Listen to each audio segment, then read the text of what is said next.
Our supply of homes to purchase in the Portland metro area continued to rise with our second big jump in as many weeks. Buyer demand was also up from last week, but was it enough to handle this huge number of brand new listings? We'll look at the numbers and see what they tell us. I'm Ron Milligan with RE/MAX Select here in Portland's Pearl District, and I've got the weekly market statistics for you. So let's start with the properties that sold. There were approximately 743 homes that did close this last week. And we've been noticing that over the last 9 weeks or so, we've been kind of hovering in the same range. So somewhere around 700 homes plus or minus 50 is where we've been for like the last 9 weeks. So it's been a pretty steady number of closings that we've been seeing for the last couple of months. On average, homes spent around 14 days on the market before they received an acceptable offer. Last year, that number was 18. The median was 5 days on the market, meaning that half the homes sold in 5 days or less, and the other half sold in 5 days or more. The average sale price came in at $648,801 versus last year, where it was $591,534. That's about a 9.6% increase. Keep in mind that the previous couple of weeks, that number's been around 14%.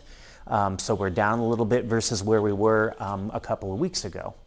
The median showed up at 572 versus 515 last year at this time, and that's about an 11.1% increase in the median sale price. And last up, on average, homes sold for 5.35% over the asking price. So even with higher interest rates, fewer showings, and fewer offers on each home, the bidding was still pretty competitive. So let's move on now to supply and demand. There were a ton of new listings that hit the market this last week, which should happen at this time, but this felt like even a little more above and beyond what we were expecting. The number of active listings jumped from 2842 to 3207. That's a whopping 365 more homes for sale this week versus the previous week, which was another 300 or so homes more for sale versus the week before that. So we're looking at a 12.8% increase in the supply of homes for purchase. And when we compare that number to last year, roughly the same time, that number was 2593, which is a 23.7% increase this year versus last year. So we definitely have more homes, a lot more homes on the market, and that number is moving up. One of the reasons I felt like we got more than our typical fair share of listings this last week is just because when I look at that high water mark, which is when I check the number of active listings, like on Friday evening or Saturday morning, which is typically when we have the most number of listings, we came in at 3,500. That was a lot of listings on the market compared to the 2,842 we started with at the beginning of the week. Buyer demand definitely picked up. It's looking up. The number of new homes or homes that went under contract, the number of new pending deals that we had was up versus the previous week, 968 versus the previous week, which was 866. That's good, not bad. However, when we do compare this, when I look back in my notes from last year, the number of new contracts at roughly the same time last year was 1117. So we're not as busy as we were last year. Buyer demand is definitely lower than last year, not a surprise. One of the other things that I did is I looked at the number of lockbox opens, and that's something that I've been doing in a separate video and posting over the weekend, and I thought I'd just pull it in here. Keep in mind, a lockbox open, not every lockbox open is a showing. It's just a measure that we have, like kind of a different metric that we can look at. A lot of times lockbox get open when the listing agent's putting the keys on their new listing, or maybe we're having inspections, radon, sewer, home inspection, so on and so forth. They can get open for lots of different reasons. However, the lion's share of lockbox opens are going to be an agent with their buyers touring a property. So it is one of the measures that we look at for how much buyer demand is out there. And the number is up versus the previous week. We're up 4.3%, as you can see here, from the previous week, with 23,607 lockbox opens. However, when I look back at last year at this time, we're down about 11.3% in lockbox opens for roughly the same time last year.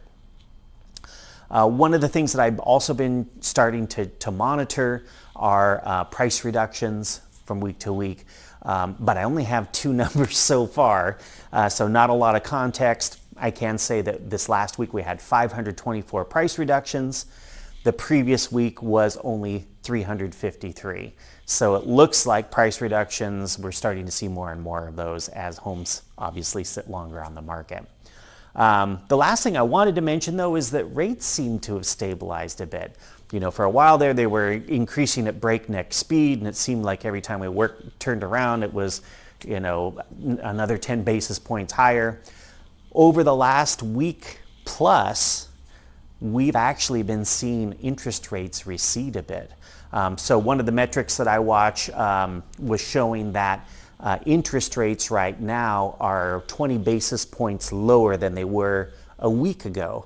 And what that means is if last week interest rates were at 5.5%, this week they would be at 5.3%. And that makes me think of one other thing that I wanted to mention, which is we're starting to see very large ranges of interest rates available for residential mortgages. I said in a video I did last week and posted last week about interest rates that it feels like some lenders are baking in the next several rate hikes into their current interest rates. So they jumped up really high in anticipation of what's coming down the line, and their interest rates are much higher. And other lenders aren't doing that. So some lenders tend to have lower rates, and others have higher rates, and those higher rates you might even have to get to by buying down the interest rate with a point or two. So I don't want to mention any names just because this changes so quickly from week to week, but feel free to reach out to me if you'd like some advice on where to start looking, because like I said, it changes from week to week. So that's what I had for today. As always, if you have any thoughts or questions, or just wanted to add to the conversation, please post them in the comments down below. I do monitor those comments. And if you like the video, give us a thumbs up. And of course, if you find this information helpful, feel free to subscribe to the channel so that you can always be up to speed. Or also feel free to share this video with someone you think that might find this information useful. So have a great weekend, and I will be with you next week with our next big update.